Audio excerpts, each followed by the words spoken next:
To get views on YouTube, you need to actually get people to click on your videos. And how do you help them do that? Two things, right? The thumbnail and the title. And if you know that, this update might be of particular interest to you.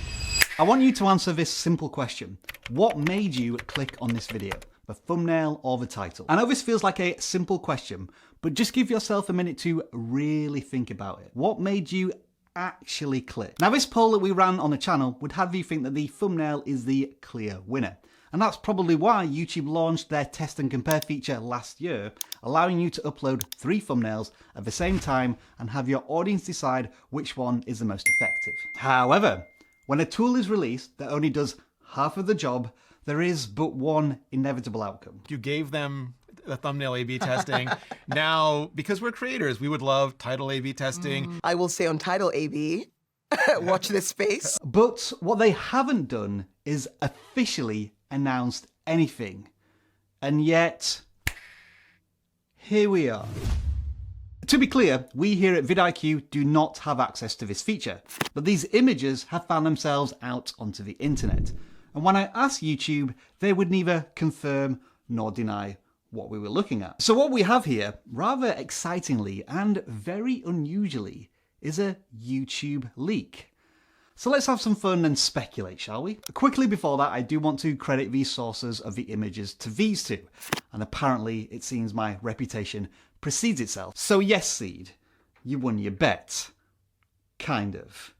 I'm a lot quicker than a month. However, I do suspect that it will be many, many months before you or I get our hands on this tool. I seem to remember that from announcement to rollout, it took over 6 months before the test and compare for thumbnails got into creators' hands. So I would be surprised if we see this tool out on YouTube before the end of 2025. At least to everybody. And I suspect, just like the current test and compare thumbnails feature, you will need to unlock advanced tools on your channel. Now, coming into this update, I wasn't sure if we'd just be able to test different titles or just test different thumbnails or a combination of the two. Well, the news does look to be good here. It appears as if we can test both a different title and a different thumbnail at the same time. This, naturally, for us the creator, gives us the biggest scope for flexibility in pitching our videos to an audience in 2 or 3 completely different ways. Imagine for a moment you're making a video about iPhone rumors and you take advantage of vidIQ's title generator